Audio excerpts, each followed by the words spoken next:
Mtazamaji, utamaduni ni mojawapo ya njia ambazo watu au jamii inaweza kujitambulisha. Yamkini kama ilivyo desturi ya vyuo vikuu vingi humu nchini, kushirikia utamaduni huwa ni muhimu. Tulipata fursa ya kujiunga na chuo kikuu cha kimataifa kilichoko jijini Nairobi katika hafla ya kila mwaka ya maonyesho ya kitamaduni. Faith Imani Mugo anaripoti.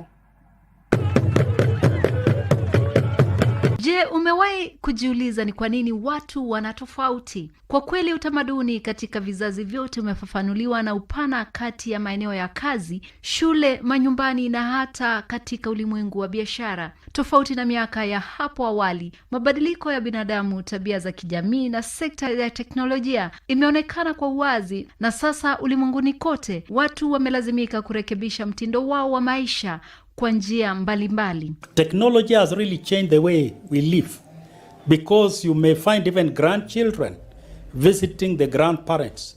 But while they are there, instead of the stories that they used to hear, these grandchildren are very busy with their phones and all that. So really there are ways that globalization has changed, and of course for the good there are positive things, but also there are negative things. So all the emerging trends in terms of our culture are not acceptable. Not everything is acceptable. Ingawa vyakula vingi vya kitamaduni vya Kiafrika vimeangizwa katika tamaduni za Marekani, kama sekta ya vyakula vya Kiafrika bado havijawakilishwa.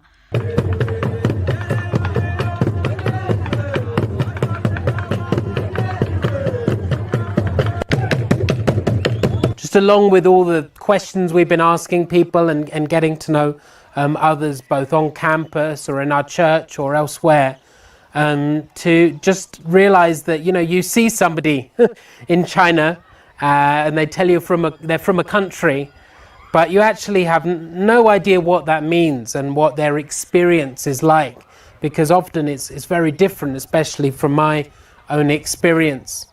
So I enjoyed the fact that Culture Week gave an opportunity to just to see through a lot of the skits what it's like in a village when somebody gets married, or when they're trying to settle some issues, or the way that people like to dance and what that means in a lot of those cultures. Chuo kikuu cha kimataifa cha Afrika kilichoko hapa jijini Nairobi kimewakilisha vizuri mtazamo wa kitamaduni. Tulipata fursa ya kujiunga wakati wa hafla yao ya kila mwaka ya wiki ya kitamaduni. A few communities displayed the marriage ceremony, and within the traditional ways, marriage was organized by parents, and sometimes it was not even organized. In some communities, the young man will identify the lady, and actually they'll elope with that lady, and then emerge later with the elders in the lady's home. So those are, traditional way. But nowadays, you see, marriages are organized through Facebook, through the social media. Somebody you have never known, you just keep on dating, and then you organize for a wedding without even meeting. Those are now emerging things that, are not within the biblical. Because we are also looking at the cultures vis-a-vis the biblical ways of doing things.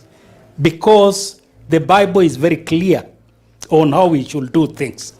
Maonyesho ya watu tofauti na mila kutoka nchi tofauti na tamaduni nyingi zilionekana na kusherehekewa na vyakula vingi vya kitamaduni vya Kiafrika. I remember the one performance, I believe it was Kalenjin. They were talking about how in their community it's quite common to kill a goat and to take out the entrails and to use those to predict the future. Now, we know from the Bible that actually that's divination, that's not right. And I think that also helps to see where those cultures could be transformed by the gospel. What does it look like? I know many of those guys who are Kalenjin, one of them's a missionary, how we can think about taking what Jesus says and recognizing that, actually our biggest identity is not that we're Kalenjin or Kamba or Kikuyu or British or Chinese, which were all represented at the Culture Week. But our biggest identity is that we've been made one man in Christ. The Kalenjin communities, you know, those days, they didn't know how to farm. So they were actually depending on animals. So when there is famine and the animals die and there is nothing to eat, they'll actually raid their neighbors. They'll raid the Kisis, they'll raid the Maasais, and all the communities that are, within, the environment. But you see, things have changed. For example, most communities have actually learned how to farm and how to fend for their families. So that raiding is just the history. That is how it was. But the emerging things have now changed. Kwa wamishonari wengi ambao wanafikia asilimia kubwa ya shule ya theolojia katika chuo kikuu hicho, wanaokuza uelewa wa utamaduni zingine au ufahamu wa kitamaduni, huwezesha kuwa na mwingiliano na maana zaidi na wale walio karibu nao. Kwa Alkish, inasaidia katika kueneza injili kwa urahisi. Yes, I think just learning about these different ways the community deals with things like death, with things like marriage, the importance of things like dance. I think that's something that really help us in thinking about how to serve Africans, not just here, but also going abroad in international churches, and thinking about how our church community can reflect something of what they're used to. Mawazo yasiyo ya kuhukumu ruhusu mtu kuona tofauti za kitamaduni bila kuziweka kama nzuri au mbaya. Hii haimaanishi kuwa mtu lazima awe mtaalamu katika utamaduni ama tamaduni zingine.